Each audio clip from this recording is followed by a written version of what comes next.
Hey, Patriots, Mardi Gras, New Orleans. We got visitors from around the world, and we got two couples here from UK, and we got two shades of Tommy Robinson. First couple up is a rather reasonable couple. They have their thoughts on Tommy Robinson. They kind of tend to agree with them and tend not to agree with them, but they're fairly rational. They don't seem to be rabid one way or the other on Tommy. They agree on some of his points, disagree on others, and but certainly do agree he needs to have a voice, and didn't like the fact that he was kicked off of Facebook and Twitter and is trying to be silenced. After all, the First Amendment, free speech is the cornerstone of what we have to remain free. And the second couple from that live in the UK from Ghana are just, well, they're just wasted. So, once again, hope you enjoy it. If you like what I'm doing out there on the front lines of the streets, well, that helped me out, Go ahead and we'll go get one of my designs, get the Tommy Robinson design that you see over here, and wear that around. Let people know who Tommy is and that you give him your support. And if you're new, please do subscribe. If you have already subscribed, please subscribe again, because as you know, they do kick off subscribers. And like and hit the bell button and all that other groovy stuff. So, that's it. Remember, it's a spiritual battle of fighting the material plane, so go get one of my designs and give me the material I need to stay out there and fight this battle for you. God bless you all. Let's get on the streets. Is this your first Mardi Gras? Sure Yes. is. Yeah. First time in the States. Really? I was two. And what do you do in the UK? I work in food retail. Oh, so it's sort of like a busman's holiday for you to be here. It's a great holiday. And yourself, young man? I'm a physicist. Oh, wonderful. Professional. His PhD. Congratulations. Oh, thank you. Congratulations. So, you see my Tommy Robinson. You're familiar with Tommy Robinson, I'm sure. Yeah. They just kicked him off of Facebook and Twitter, I think. They did, yeah. He's a divisive character. divisive character. Yeah. You think so? Oh, he's very divisive. People have very different opinions on him. Some people love him and some people hate him. And where do you stand? I think that, honestly, I think there's things people say about him that are exaggeration, but I think he can be a bit dishonest at times. Like, he made a document, I don't know, like, he stands out on some things which are good, and then he also stands for some things which I'm not. I don't know. What are the good things? He has every right to have a voice. Yeah. But what he says is not what I like to put in my tea. I think And what is that? Well, did you see the whole thing with the grooming gang scandal? Yeah. And he was like one of the few people who were talking about that. And Sajid David, who's in charge of our he's like the Home Office. He does like security and stuff. He's now or police and stuff. He's now openly condemned that, and like I think they're finally acting on that. But there was a while where it was happening and there was no response. So that's good. But there are also cases of like documentaries he makes where he's just a bit lax with the truth. I think I don't know. He's made himself very wealthy over the past few years. Well, the truth that can be subjective too. Well, I don't know. What is the? Is it? Did he really go into it for the wealth? I mean, look at how he's being persecuted. I think he believes it's in. true. He believes in his thing. Yeah. Well, don't you think he is? I mean, I've been following him since his beginning. Yeah. And he, because he pretty much does what I do on steroids. But I think he just started out reporting from the street on what was happening in his neighborhood and his city, and then the country. And because he, like any reporter or citizen journalist, when you report on things that the government doesn't want you to report on, they get a little upset. Yeah, it's more The way, I mean, it's.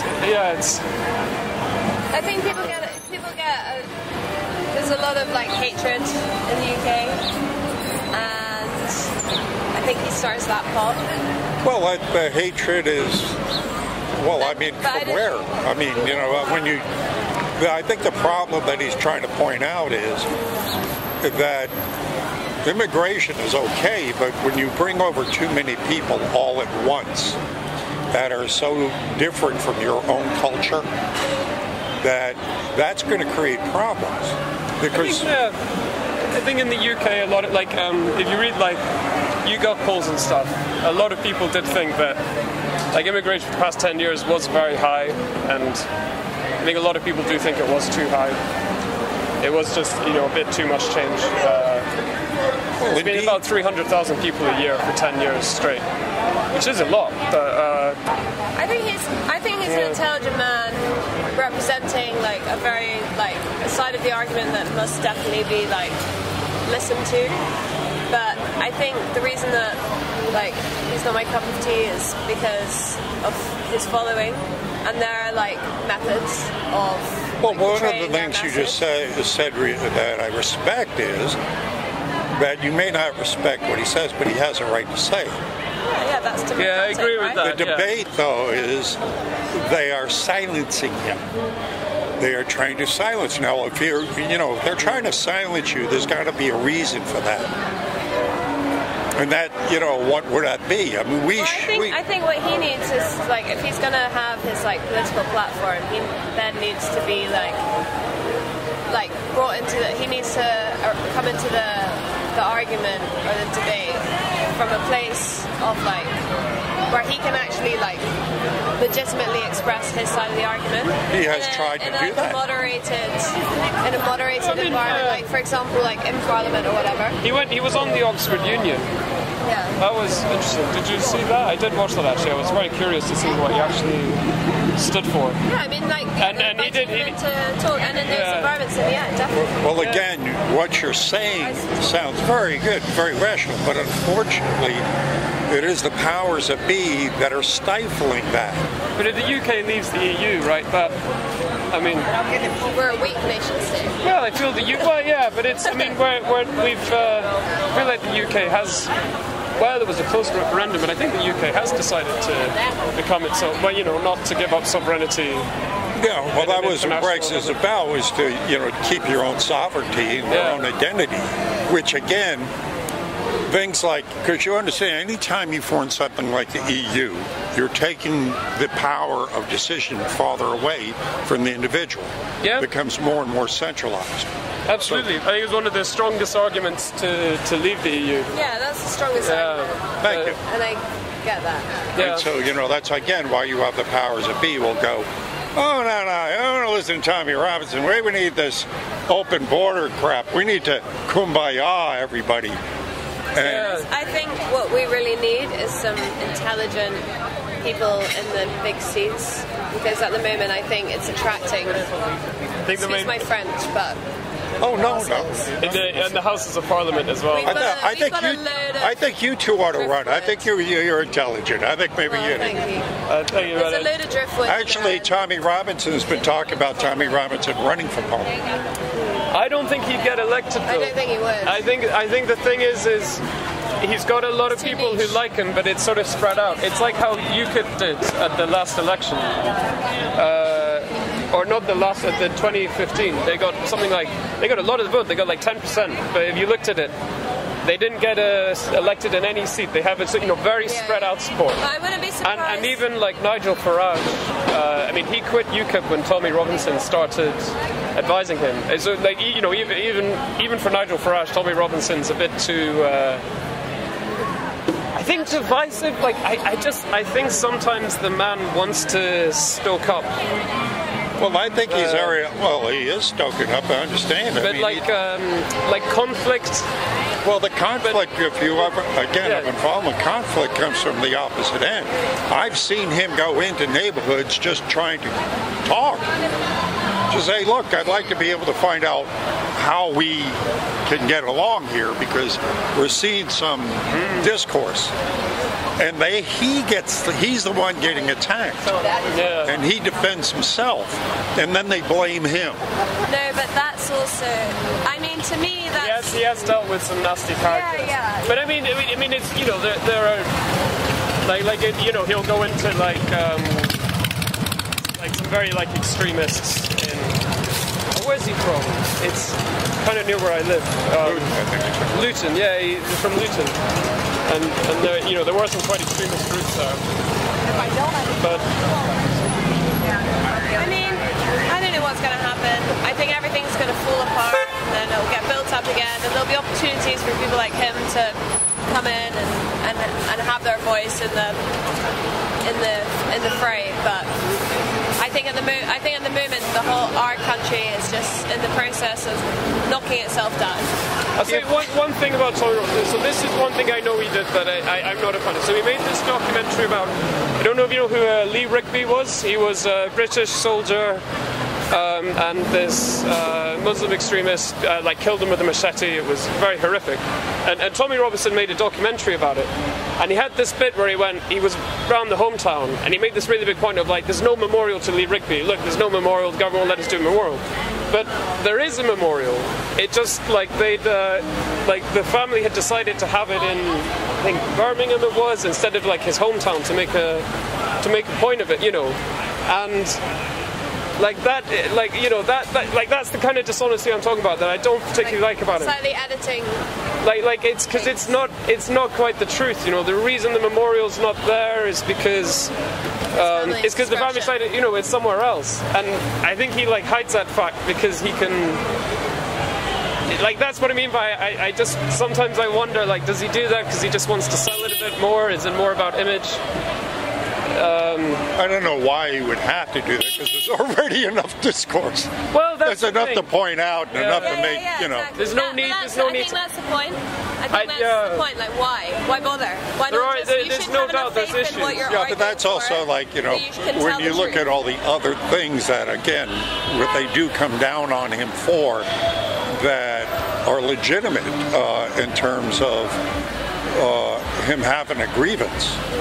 I mean, when they threw him in jail for 13 months just for standing in front of a courtroom, talking about a Muslim group rape ring that was a case that was going on the inside, I mean, that sparked worldwide protests. Yeah. And, you know, the government didn't have to come down on him that hard. No, they didn't. The whole thing, I mean, the whole grooming gang scandal was, that was a real cock-up. And yet, as I said, these are the things that I think he's focusing on, that, again, the powers that be, because, again, if you'll get into the deep conspiracies of it, and England's all royalty, all elites. I mean, we can go back, you know, Jimmy Savile and his connection with child molestation and...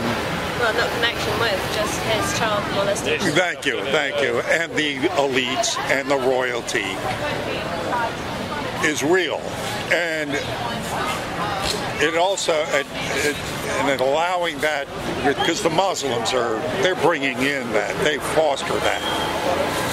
And I think Tommy Robinson was focusing a lot on that, you know, on the child abuse that was going on. I mean, Jimmy Savile wasn't Muslim. No, it's specifically Pakistani groups as well. Yeah. But it's not mostly, you know, the thing is, you know, I've got really great friends who are British Pakistani. It's just, but it was a thing that did exist. I mean, there was a scandal near one very near Cambridge. It was a big issue. I think it's being dealt with now. Yeah. I mean, it wasn't nice. The grooming gang thing was horrific. I think tens of thousands of young children. That's the way a lot of the elites used to blackmail or entrap politicians and everybody else that manipulate us. So, and I think that's why they come down on them. You start doing that. You start hitting at what the power base uses to manipulate us. When you start taking over their media, that's another reason why they're trying to shut him up. Just took him off. The media's got to be honest, use honesty. Yeah, and I think that's where the conflict comes, because there's got to be, for example, conversations in Parliament, they are moderated by the Speaker. Things are moderated to ensure that things are spoken about honestly. With the most sort of integrity. Yeah. I agree that he shouldn't be silenced. Yeah, He has a right to have his You don't have a First Amendment, we do, and even here they're trying to silence that. I mean, I don't like some of the moves that have happened. Did you see that guy, the Glaswegian guy, who makes YouTube videos, and he got arrested for making this video where he taught his dog to give a Nazi salute as a joke. Silly stuff like that. Yeah, no, and he got arrested for that. And there was a woman recently arrested in the UK for saying what Facebook would think, or the authorities in the UK thought was something derogatory towards the Islamic religion.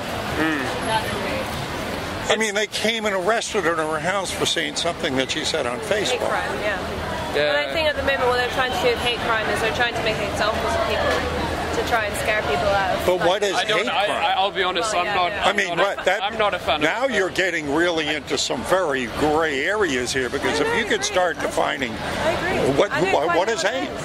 I liked the previous law, which was you can't call for violence, right? Like if you say we're going to go around and attack some group, that's obvious. Yeah. But just to say that Muslims tend to be